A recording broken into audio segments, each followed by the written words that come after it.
শুভ সকাল বন্ধুরা। আজকে 10ই ডিসেম্বর 2025 বুধবার। এই দেখো, সকাল সকাল ঘুম থেকে উঠে আমি বেরিয়ে পড়েছি। আমি আমার দাদার সাথে আর বাবার সাথে যাচ্ছি আগরতলার রেলওয়ে স্টেশনে, যেটা বাধারঘাটে আছে। এই দেখো বন্ধুরা, আমরা গাড়ি করে বেরিয়ে পড়েছি। সকাল এখন আনুমানিক 6:15 বাজে।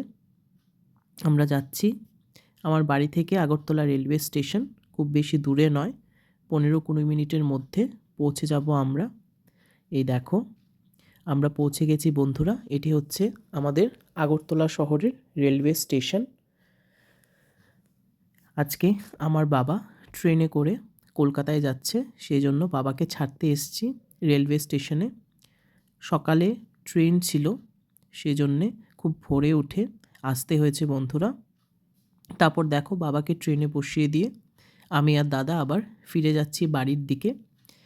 আমার এই জায়গাটি খুবই পছন্দের বন্ধুরা। এটি হচ্ছে আমাদের আগরতলা শহরের আপাতত একমাত্র ফ্লাইওভার। এর ওপর থেকে খুবই সুন্দর দৃশ্য দেখা যায়, এবং যেহেতু সকালে খুব সুন্দর সূর্যোদয় হচ্ছিল, সেজন্য দৃশ্যটি দেখতে আরও সুন্দর লাগছিল বন্ধুরা। এই দেখো, আমরা ফিরে যাচ্ছি বাড়ির দিকে এই ফ্লাইওভারটি ধরে।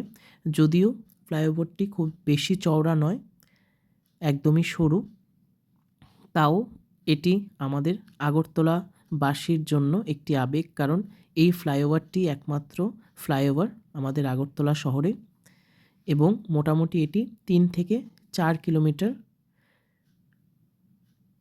জায়গা জুড়ে রয়েছে। শহরের মধ্যপ্রান্ত থেকে দক্ষিণ প্রান্তকে সংযোগ করছে। এবং এই দেখো বন্ধুরা, বাড়ি ফিরে আমি আবার রেডি হয়ে ইউনিভার্সিটিতে চলে এসেছি।